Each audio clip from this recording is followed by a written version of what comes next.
a residentes de emergencia, ustedes que están haciendo el papel de médicos de choque en la emergencia, y ven como, por ejemplo, en el caso de ayer que llegaron esas muchachas politraumatizadas con un traumatismo craneoencefálico importante, ¿qué manejo se le da a ese paciente? O sea, ¿cómo lo enfrenta?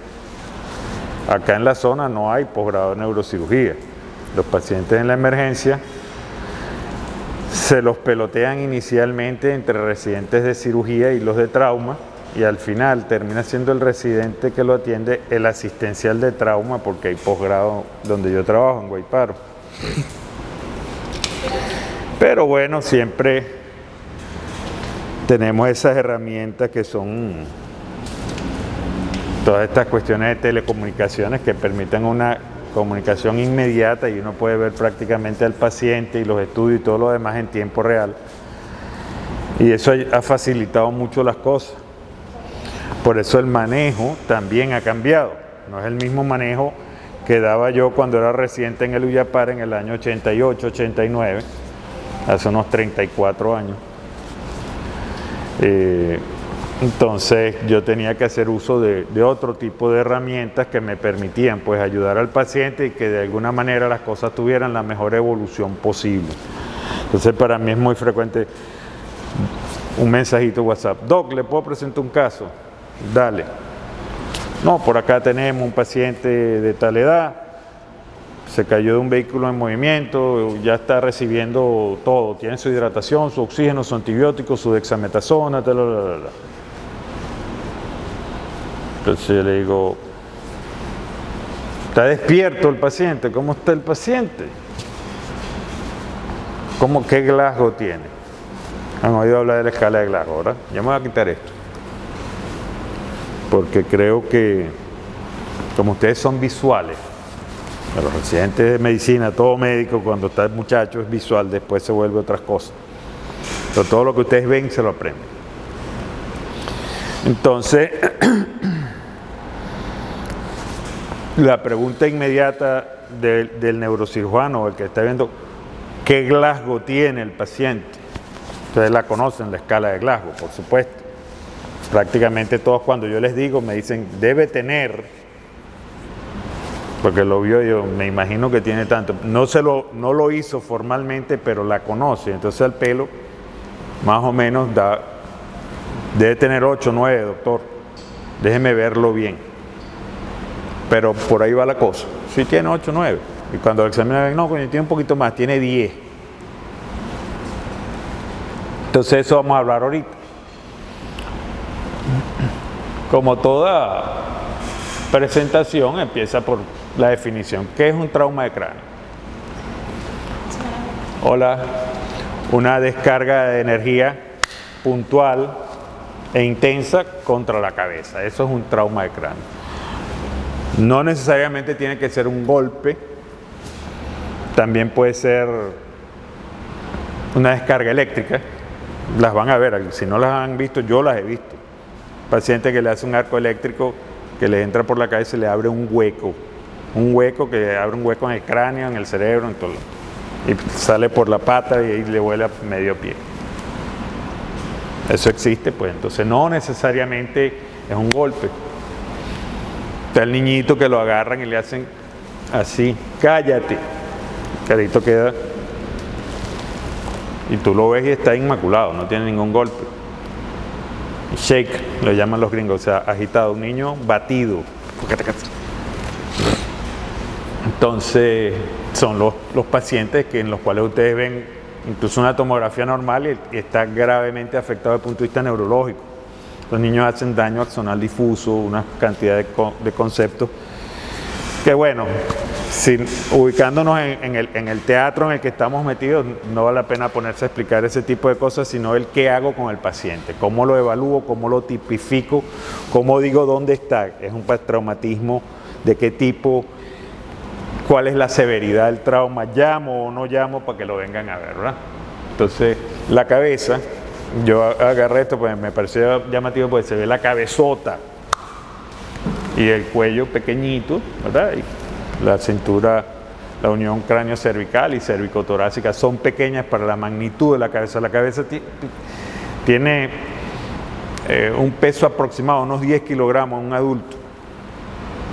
Entonces, y hay que considerar que en el niño, a los 6 años, ya tiene como el 80% del tamaño definitivo. Entonces, por eso ustedes ven que un niño fácilmente se ahoga en un balde, pues se cae de cabeza y la cabeza pesa tanto que él no logra salir y se ahoga. Se ahoga en medio balde de agua. Son conceptos que tenemos que entender. ¿Por qué hay tanto trauma de cráneo? Porque está más expuesta. Es como agarrar un dardo. Usted lanza un dardo y siempre cae de punta porque la punta pesa más. Si usted se cae de una plata banda, un niño se cae de una plata banda, el taparazo lo va a agarrar en la cabeza. Porque caen de cabeza. Así de sencillo. ¿Qué buscamos con esto? Con esta presentación, yo le decía al doctor Torres ahorita, que como siempre, cuando uno va a una clase, a una conferencia, a una tertulia, lo que sea, que cuando uno se vaya sienta que se lleva algo, que aprendió algo, un tip. Yo, coño, verdad, la próxima vez que lo vea, lo vi en estos días, no lo hice, pero cuando me vuelva a venir lo hago. Y ya van a ver algunos casos de este tipo. ¿Qué tiene que tener un paciente para que tenga el diagnóstico de trauma de cráneo? ¿Cuál es la condición? Uno, primero que el impacto se haya recibido en la cabeza y como consecuencia del mismo el paciente, esto lo conocen ustedes mejores que yo los estoy aprendiendo ahora, son mapas mentales con los que aprendieron ustedes, yo eso no lo conocía, lo estoy aprendiendo ahora. Ustedes leen en el sentido de la aguja del reloj. Lo primero, ¿tuvo o no tuvo afectación de la conciencia?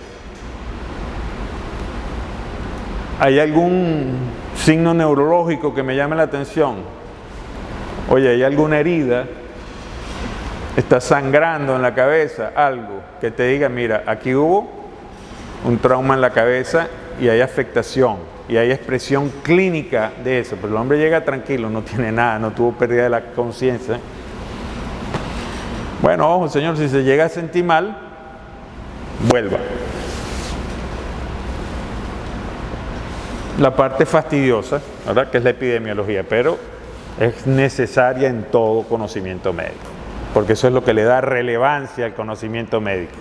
¿Cuántas veces pasa? Lo que decíamos el otro día del principio de la navaja. ¿Lo conocen? Ahorita lo vamos a decir.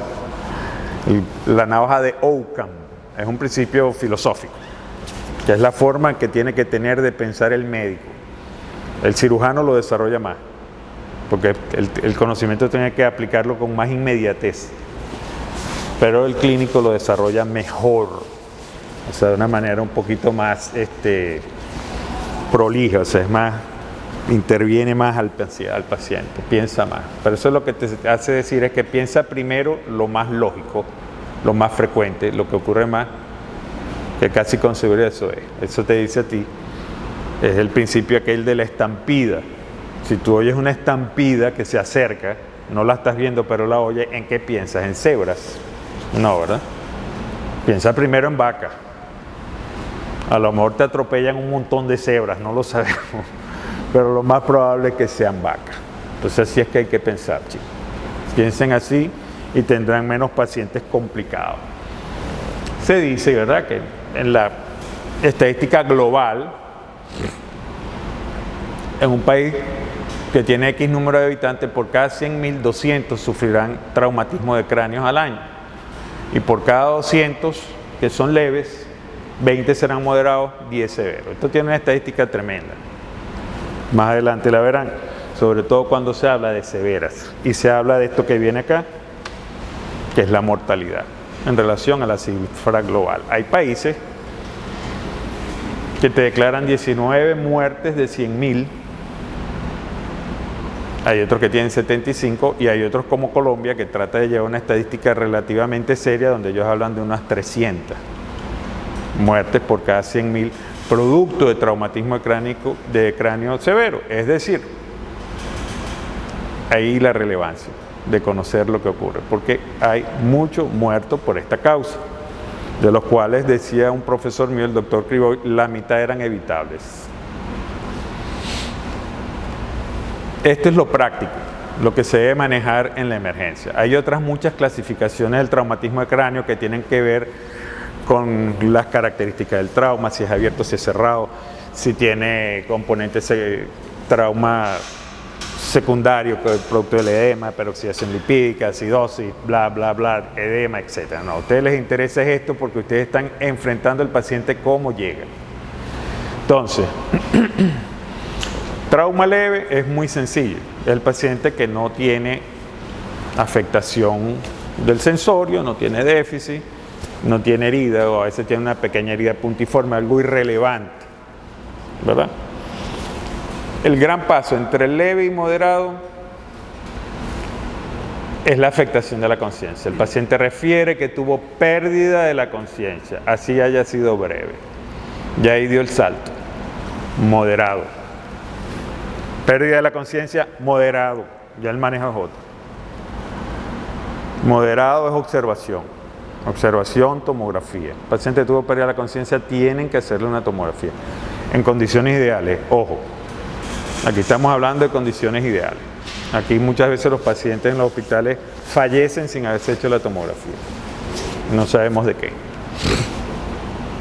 Y por supuesto, en el traumatismo moderado también puede ser, de repente el paciente refiere, mire doctor, yo creo que yo nunca perdí la conciencia, sí, pero te estoy haciendo la tomografía y tienes una contusión hemorrágica, tienes una fractura, es decir, hay daño orgánico demostrable de alguna estructura, moderado. ¿Cuándo brinca de moderado a severo? Otra vez. Un Glasgow de 8 o menos. Es decir, es el paciente que está en coma. Eso es un traumatismo craneoencefálico severo. A veces está medio despierto, estuporoso, pero ustedes saben que eso está en evolución y que en pocos minutos el paciente va a estar ponchado y hay que entubarlo, meterlo en terapia intensiva, hacerle la radiología pertinente y si es necesario, pues operarlo o no operarlo. Esto lo traje así como una ilustración rápida igual, ¿verdad? El daño primario es el ojo morado, es la fractura, es el scalp, la herida en la piel, el hematoma, la contusión, es decir, el daño producto de la inercia del golpe. Una vez que ocurre el golpe, ese hematoma, esa desaceleración brusca, esa agitación, etcétera, puede producir un daño que es secundario, que está representado por el edema, ¿verdad? La muerte celular programada, la peroxidación lipídica, producto de la liberación de radicales libres, los estados metabólicos hiperosmolares, etcétera, que se ven en los pacientes después del trauma. Muy importante saber que también va a ocurrir después de un trauma importante. Es muy frecuente que el paciente pase un determinado tiempo en apnea, sin respirar. Entonces tiene una hipoxia. Es el daño producto de no respirar. Y cuando él llega, eso está normal y ese paciente está en coma. ¿Cuánto tiempo estuvo ese paciente sin ventilar en el momento en que se dio el golpe? Sobre todo en los pacientes de accidente de moto, se ve muchísimo. Entonces es el daño secundario, es el que se establece después del trauma producto del primer daño que ocurre. Producto de la hipoxia, de la hiperosmolaridad, etc. Pero esto es de manera ilustrativa, esto no es algo con lo que ustedes van a estar lidiando en la emergencia. Ustedes lidian con esto, con lo que llegó. Pégale 3 puntos ahí, enderezalo, ponle un collarín, ponle una cánula, agárrale una vía, eso lo vamos a ver ahorita. Con esto lo lidia Ricardo en la terapia o yo en el quirófano, depende. Entonces otra vez, a mí me gusta mucho insistir en esto, en la escala de Glasgow. La escala de Glasgow tiene muchos años, se ideó en los años 60, 70,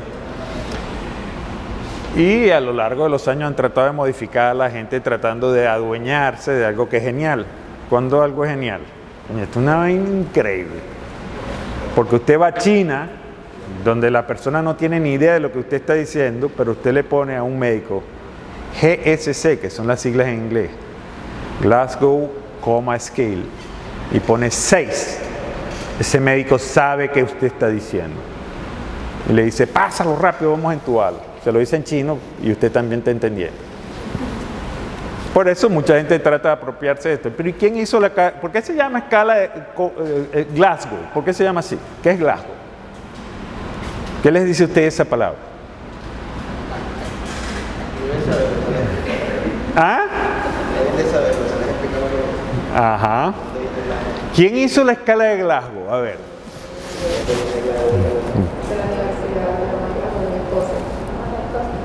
Ok, pero no es así. O sea, esos fueron unos que se... ¿Por qué se llama escala de Glasgow? ¿Y quién lo hizo? ¿Usted sabe quién lo hizo? No lo hizo ningún médico. Lo hicieron las enfermeras. Las enfermeras hicieron eso. Claro, van a aparecer unos cuantos que se quieren adueñar de la vaina. Entonces tú ves estas modificaciones así.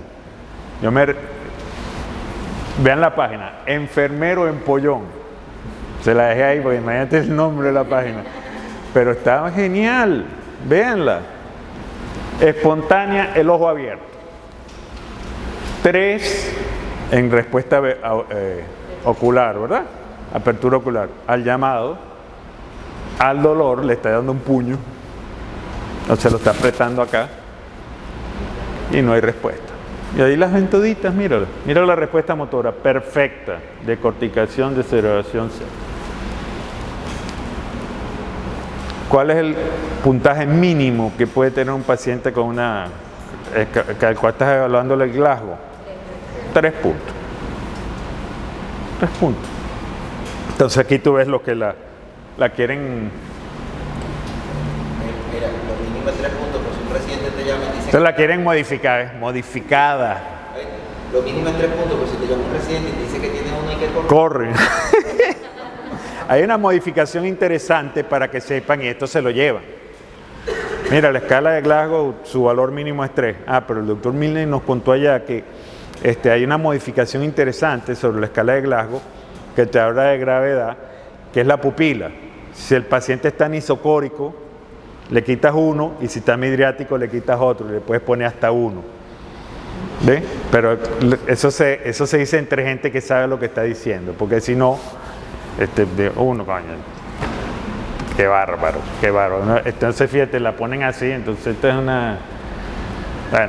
bodrio, cambian todo, existe factor que interfiere. Imagínate tú hacer esta vaina en un paciente que está en la emergencia complicado.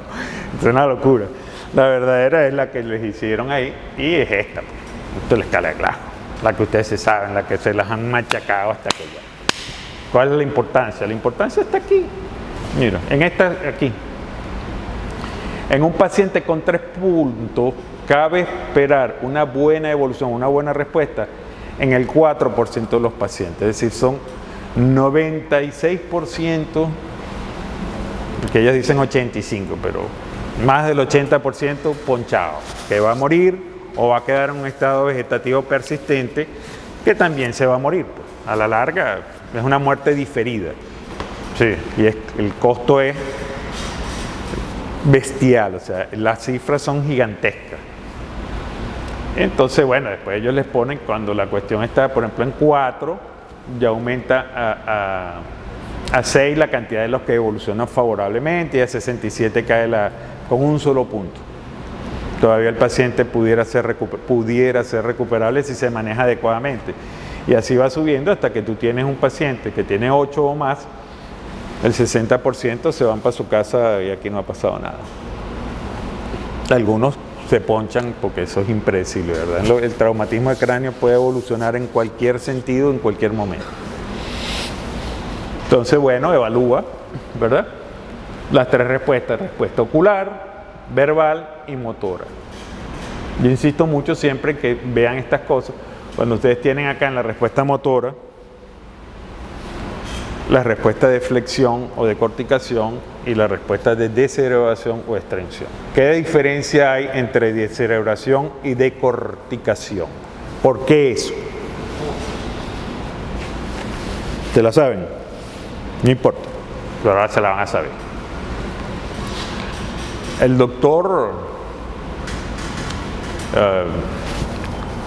uno de los padres de la neurociencia moderna, que es el doctor Harvey Cushing, él decía que la corteza cerebral, que es con la que funcionamos, con la que existimos, es decir, con la que tenemos percepción de nuestra propia existencia, es una capa tenue. Él decía que era como mantequilla de maní sobre un pan. La mantequilla de maní es la corteza cerebral, 0.6 milímetros, y ahí están todas las neuronas, la vía de relación, todo lo demás es tejido de sostén. Y por supuesto vías, ¿no? Donde sube el cableado, pues. Pero la que funciona, donde ocurren los procesos cognitivos, es la corteza. La corteza tiene 6 capas que son muy sensibles, infinitamente más sensibles que el resto del encéfalo a la hipoxia. Ya no lo que les dije, se dio el perolazo, 2-3 minutos sin respirar, porque empieza a respirar otra vez cuando se satura de CO2 y arranca a respirar el hombre otra vez. Pero ya tuvo 3, 4, 5 minutos sin respirar, entonces la corteza se fundió, se frita. Entonces ese paciente, cuando le pegan el pellizquito, nosotros por costumbre, el neurocirujano llega a estimular al paciente, o le pellizca la oreja o le pellizca la tetilla. Los intensivistas le aplican peso al esternón, pero funcionan de manera excelente. Entonces ese paciente hace esto, está decorticado y estira las piernas. Si el paciente hace esto, está descerebrado, se fue todo, la corteza y la sustancia blanca, y todo se ponchó, los centros, los núcleos, la base, todo. A veces quedan con ese cerebro que ahora está de moda, no sé si han visto por ahí que si el cerebro reptiliano, la vaina y tal. El reptiliano se refiere al tallo cerebral, pues, que son las funciones inferiores, automáticas y todo lo demás. Eso queda, el paciente queda ventilando, pero cero. Entonces eso se lo llevan hoy. Está bueno, este horror ni lo vean. Entonces ahora vamos al paciente, pues ahora sí, llegó el paciente, están bajando el paciente de la ambulancia, tal y qué sé yo, mira, ahí va llegando un paciente que ven. En las emergencias organizadas, donde hay unidades de trauma, shock y todo lo demás, le cae un gentío encima al paciente.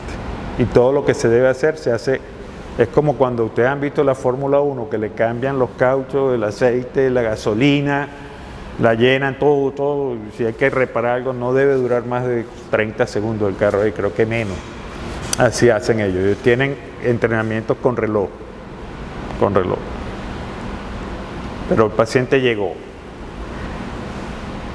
lleno de tierra, de barro, de paja, de sangre, vómito y bueno, todo lo demás.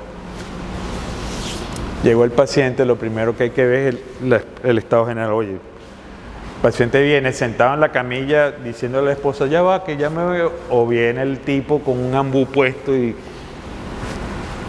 ¿Cómo viene el paciente?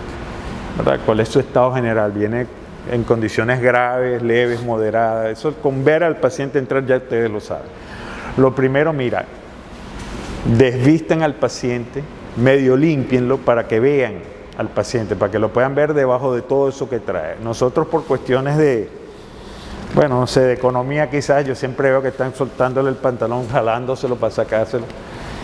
En las emergencias normales, el personal carga una tijera fuerte y desde el pie, le quitan la tapa de la camisa y el paciente totalmente desnudo en unos 20 segundos. Porque para eso ellos están preparados. De una vez, rápido, revisan la boca, la vía aérea. En mi época era hacer todo eso y ocultarlo y tal. Ustedes tienen una emergencia donde llega el paciente, electrodo, oximetría de pulso, coño, qué maravilla. Esos son recursos que ustedes tienen, gracias a Dios. Pero en otras épocas no lo había. Y bueno, ahorita en esta época de involución activa que tenemos, pues volvimos a eso y peor. Entonces ese tipo de cosas se tienen que saber hacer. Hola. Pero en condiciones ideales, usted mira, está ventilando, no, ya te digo.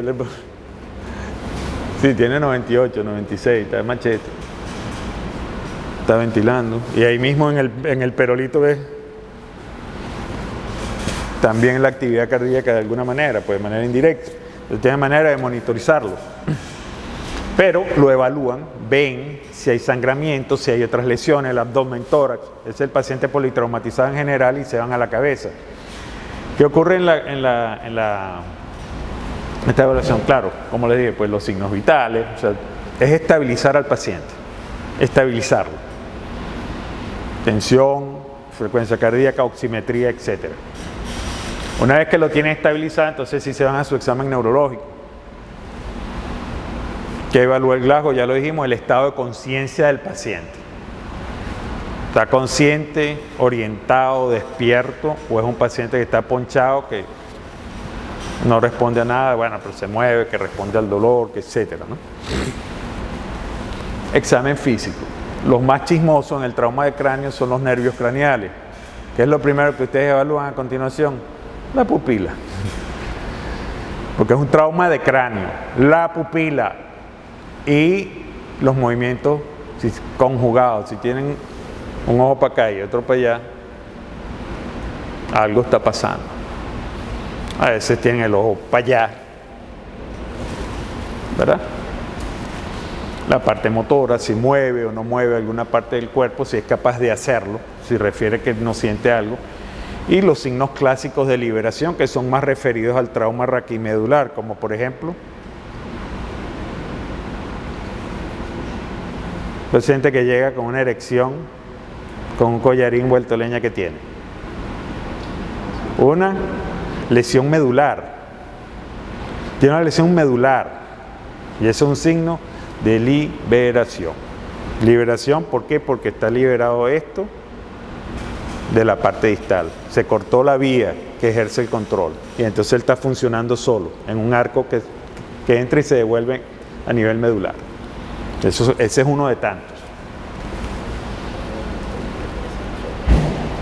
Te habla de gravedad. Esto es un clásico. Estás examinando al chamo o al paciente. Epa, ¿qué hay aquí? ¿Qué es esto? Un hematoma detrás de la oreja. Signos de battle. O de la batalla. O sea, las batallas que eran con un garrote, un garrotazo. Está botando algo, sangre por el oído. ¿Qué traduce sangre en el oído? Exacto. ¿De qué parte del cráneo? De el peñasco, exacto. Una fractura de hueso temporal. Es la expresión clínica. El raccoon, el signo del mapache. ¿Qué dice el signo del mapache que les expresa? El paciente llega sangrando por la nariz, base de cráneo también, fosa anterior, una fractura de piso, etc. Y por supuesto, la salida de líquido cefalorraquídeo por la oreja o por la nariz, igualmente son signos de fractura de la base del cráneo. ¿Ok? Entonces eso es así a grosso modo. Por supuesto, lo que le dije, los chismosos. Paciente con una parálisis facial postraumática, debemos pensar en una fractura de... Es el mismo. Recuerden que el facial, ¿con quién va el facial? ¿Se acuerdan del conducto auditivo? Van así, 4. Dentro del conducto auditivo, el facial, por eso una fractura de peñasco, a veces llega el paciente con una parálisis facial postraumática, con otorragia. Ahí va el auditivo, es decir, puede haber afectación de la audición, y va el nervio vestibular, que ejerce funciones de equilibrio, ¿verdad? Coordinación. Va también un nerviecito, que lo llaman, algunos anatomistas viejos le decían el 13º par. En esa época todavía se hablaba de pares craneales, que es el nervio intermediario, el Reisberg, le ponían de nombre, que es el nervio, que la gente no lo sabe, pero tú le preguntas al paciente, ¿percibes los sabores en la lengua? De este lado no, porque da la inervación sensorial de la lengua. Cuando hablan de sensorial, hablan de los órganos de los sentidos. Entonces son pacientes que pierde la percepción de los sabores de ese lado. En estos, muy frecuente la pérdida de la olfacción. Y si pierde la olfacción, se afecta importantemente también el gusto. Los que les dieron COVID lo saben. Los que tuvieron COVID. Entonces acuérdense siempre de los chismosos. Los nervios craneales se exploran viendo al paciente. Lo ves y ya en cuestión de segundos detectas.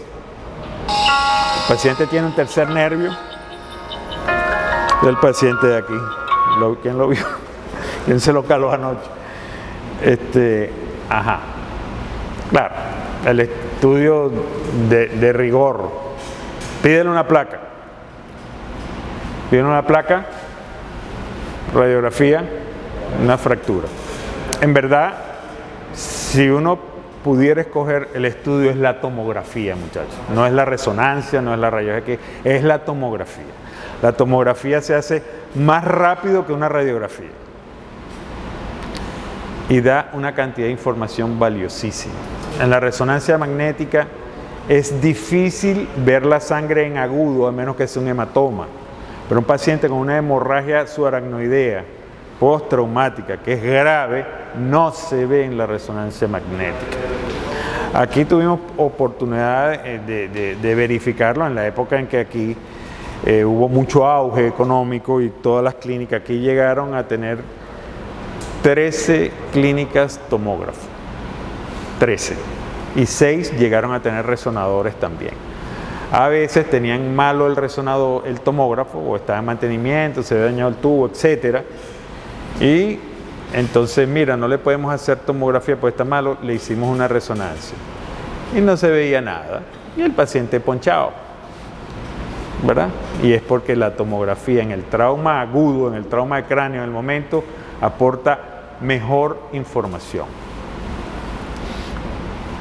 Inclusive también por el tema de la radiología, que ahorita les voy a enseñar un caso de ayer, de ayer. Esta es una placa que la conseguí por ahí, me pareció muy buena porque en una sola vemos algunas de las consecuencias del trauma, cuando hablan de hematoma. Bueno, ustedes siempre están oyendo, tiene un subdural, tiene un extradural, tiene una fractura, tiene una hemorragia subaracnoidea, tiene una contusión hemorrágica, para que se les grabe. Cuando ustedes manden a hacer una tomografía y la vean de una vez, y todavía no ha llegado el neuro o el que te están respondiendo en la emergencia, cuando ustedes ven esta imagen en empanada, una empanadita, es un hematoma extradural, porque el contorno del hematoma lo define por un lado el hueso y por el otro lado la duramadre. Está entre la duramadre y el hueso y generalmente es producto o de un sangramiento de una fractura, porque las fracturas babean, generan hematomas, o porque hay una arteria que está adosada a la meninge, a la duramadre, y que se rompe y sangra también, que se llama arteria meningia media. Correct. Rama terminal de la arteria temporal. Ok. Entonces ustedes ven aquí uno grande, aquí ven uno chiquitico. Pero por ejemplo, en este paciente tienes una hemorragia subaracnoidea postraumática y eso no lo vas a ver en una resonancia. Nunca. Quizás un Mario Casado que ha visto unas 100.000 estudios, ya ese es otro nivel. Acá, igual, una pequeña contusión hemorrágica, contusión, sangre acá en el valle, pero no hay un hematoma como tal así montado. Acá ven el hematoma subdural, que generalmente sigue el contorno del cerebro. No es como esta empanadita aquí, sino que él lleva el contorno. Eso te dice que está por debajo de la duramadre. Esto es infinitamente más grave que esto. Este paciente con ese tamaño de hematoma y ese desplazamiento así, línea media, tiene una mortalidad alta. Alta, con cirugía precoz y todo lo que tú quieras. Grave, grave. Porque esta ilustra una fractura de la base craneal que atraviesa inclusive el peñasco. Se ve bien chévere. Pero por ejemplo, ok, acá ilustrando el tema de la tomografía, todo lo que permite una reconstrucción tridimensional perfecta, inclusive reconstruyó la cabilla que se clavó el hombre en la cabeza, se ve perfecta, por eso la tomografía permite ver todo. Fíjense en este paciente, quizás este sea un paciente que está perfectamente bien, una contusión frontal hemorrágica con preservación de línea media. Yo diría que es un hematoma que tiene varios días porque tiene un halo oscuro alrededor, está en resolución. Ese es un paciente que está despierto comiendo. Perfectamente bien, pero ahí tiene eso. Eso puede ser un foco que le genere una convulsión, una crisis, etc. Trauma secundario, lo que les hablé ahorita. Entonces, fíjate, este paciente llegó, ahí está, Ramón Tremaria, no sé qué. Rayos X, no, la rayos X está normal, doctor, pero no han conseguido los reales de la tomografía. Tomografía tiene todo para dar clase. Epidural, la empanada, ¿la ven? Otra empanadita chiquita acá, con aire, lo que te habla de ruptura también de celdillas mastoideas. Por algún lado llegó ese aire ahí adentro. Tiene una contusión hemorrágica gigante aquí, debajo del epidural, que esto está dentro del cerebro. Y aquí atrás, mira, el subdural agudo. ¿Qué le pasó a ese hombre, Dios? Bueno, según entendí fue empieza la segunda del noveno, con un bate le dieron no sé cuántas veces. Entonces, como le decía, ahí está la radiografía, machete. Fíjate, esta, a ver si...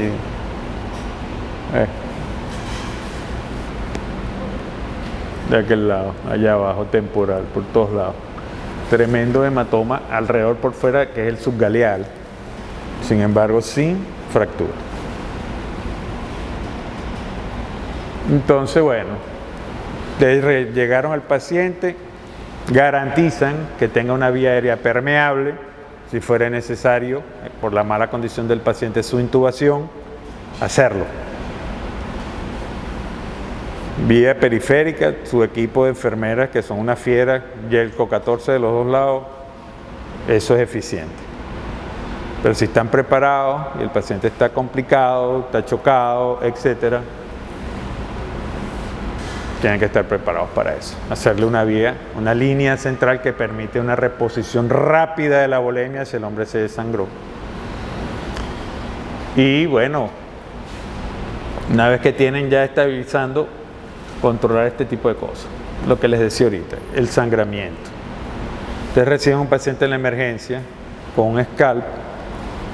Muchas veces el paciente lo reciben en otro lado y lo están peloteando de un hospital para otro y inexplicablemente, cuando el paciente llega, tiene hemoglobina bajísima, tiene un turbante como el de Calimán de este tamaño, porque cada vez que llega a algún sitio viene el que está de guardia y dice, coño, eso está muy... y le pone otra venda, para hacer una cura compresiva. No, el scalp sangra mucho, el cuero cabelludo está ricamente irrigado como nada, y de ahí una cuestión que es una verdad del tamaño de un templo. Nunca han visto ustedes un cuero cabelludo infectado. No se infectan las craniotomías, se infecta el hueso, osteomielitis, y arriba el hueso podrido está el cuero cabelludo sano con una fístula para que salga el pus. Pero el cuero cabelludo, no. Y por eso sangra tanto, pero una irrigación tremenda. Igual, ese es igual que el recto y el ano, eso no se infecta nunca.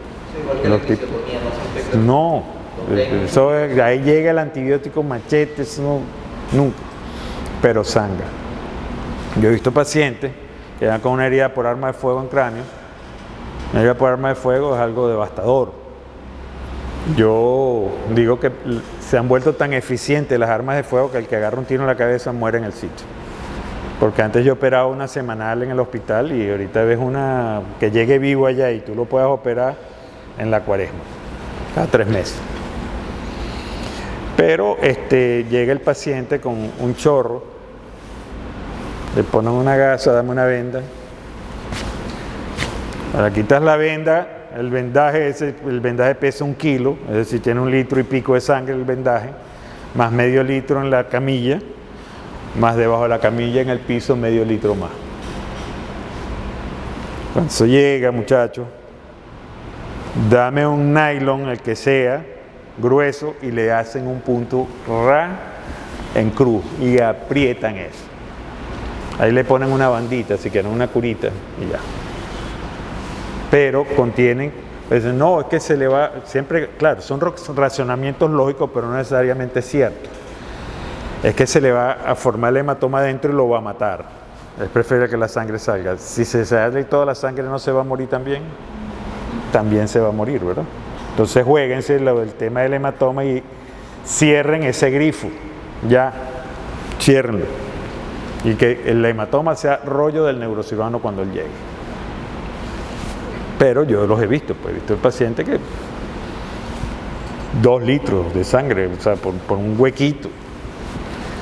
El escal, así no estén en condiciones, mira, no, si el paciente está bien, ya casi no está sangrando y tal, esperen a que lo suban a quirófano y lo laven bien y lo hagan en condiciones que él las pueda.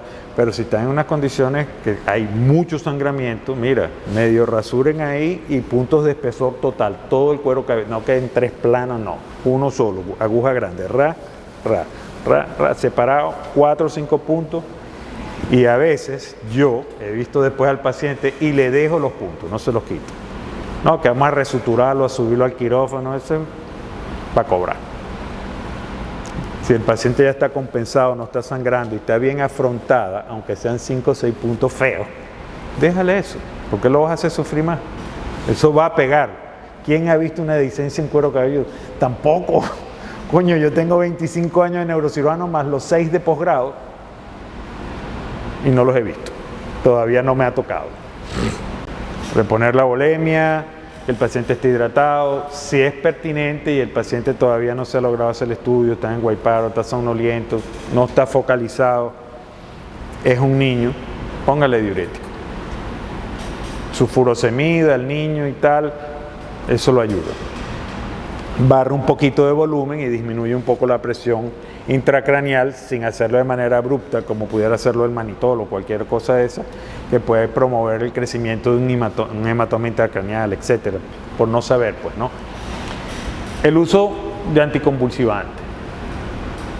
Yo se los digo porque les estoy echando el relato del residente que me llaman, de guayparo, sobre todo. Ya está recibiendo su hidratación, le puse su furosemida, tiene una herida, o tiene un trauma craneal o facial asociado, tiene un hemoceno probablemente, está sangrando, etcétera, está bien ponerle su antibiótico. Hay gente, no, si no hay infección, que el uso profiláctico, que van a joder los antibióticos, que no van a servir más nunca, que, ok, está bien, pero pónganle su antibiótico al paciente si tiene una herida. Si no, en verdad no se justifica. Terapia anticonvulsivante. Le pusimos su epamin, ya está epaminizado, tal y qué sé yo, y yo le digo, ¿por qué le pusiste? ¿Convulsionó? No. ¿Por qué le pusiste anticonvulsivante? Coño, eso es todo un tema. Depende de la escuela. Por ejemplo, ustedes van a España. Yo estuve en Valdebrón, que es un hospital muy grande en Barcelona, hace como unos 2 años y medio. Y en verdad estaba visitando a un amigo, porque estaba visitando a mi hija y cada vez que puedo me acerco y tal. Y doy la vuelta y veo que han comprado todos los coroticos y la cosa. Y ellos todavía, le pregunté, y me dijo que ellos todavía, si hay daño orgánico demostrado, o sea, hay un hematoma, hay un edema, hay una contusión, ellos lo usan. Y a los 8 días se lo retiran. O sea, pues piensan que ya el peligro pasó. En Estados Unidos sencillamente no lo ponen. En Estados Unidos dice claramente la regla que anticonvulsivantes si convulsionan después de la primera. ¿Ok? Su dexametasona, ¿verdad? No. ¿Hasta cuándo dexametasona? No le pongan dexametasona, no se usa. Eso no sirve. Es maravilloso, ¿eh? La dexametasona es un tremendo medicamento. Está en el top 5 de los mejores medicamentos de la farmacopea. Pero para esto no. Para esto se ha demostrado que más bien complica la cosa. Eso es cuando ya el paciente va hacia un daño secundario de otro tipo y bueno, lo decide más el intensivista que uno en verdad. Pero ahí en la emergencia eso no sirve absolutamente para nada. No se usa y no se debe usar. No lo usen más. Por supuesto, ya cuando llega el neurocirujano, que es ese, o llega Ricardo, ustedes están, como dicen los americanos, out of the picture. Ya están fuera. Pero hicieron un trabajo que es muy distinto a llegar yo, que no le han puesto un dedo encima al paciente y tiene una hora en la emergencia, a llegar yo, o llegar el intensivista o quien sea, el especialista a cargo, y encuentra un paciente que se le hizo lo que había que hacerle. Restitución de volemia, aseguraron la vía aérea, lo inmovilizaron, le rafiaron las heridas, contuvieron la hemorragia. Oye, le dieron la oportunidad al hombre de salirse de vuelta para su casa, vivo. A veces no, a veces metemos la pata, pero siempre tratamos de hacerlo bien. A veces lo hacemos bien y perdemos. No sabemos por qué. De ahí viene esa famosa frase que me la publicaron por ahí como mía, y yo de caña que vamos a poner eso, que es del doctor Leriche. Han oído hablar del síndrome de Leriche, las arterias tapadas, las femorales, que es el final de la arteriosclerosis severa. Leriche decía que todo cirujano tiene en su conciencia un jardín pequeño y lúgubre, donde de cuando en cuando va y se sienta a rumiar su fracaso, a ver en qué falló, o sea, por qué esto pasó. Eso se llama conciencia. Su deber ahorita es saber. Su deber ahorita no es llamar, no es saber usar el celular. Ustedes tienen que saber, porque el celular me puede llamar hasta el señor que le echa allá en la puerta, ¿cómo que se llama? Te echa el alcohol, te puede llamar también, cualquiera. Ustedes tienen el deber de saber qué hacer con ese paciente ahí en ese momento, pues esos son minutos que valen oro. Paciente que llega en apnea, en hipoxia, y nadie ha hecho nada por él. Viene usted, lo revisa y tiene una prótesis. Se la tragó con el carajazo. Te mete la mano, se la sacó y el hombre coge aire. Lo salvó. No se la sacó, se murió. Es como aquella célebre maniobra de Heimlich, que si se la hace al tipo lo salva y si no se la hace, para la muerte. Por eso es que hay que saber. Bueno, hay que estudiar. Esta es una carrera de estudiar, ya ustedes lo saben. Yo me gradué hace 30 y pico de años y todavía estoy igual. Estudias igualito, pero es porque tienes curiosidad. La curiosidad es sabrosa. Entonces, espero que les haya gustado. No olviden eso. Entonces, la moda ahorita.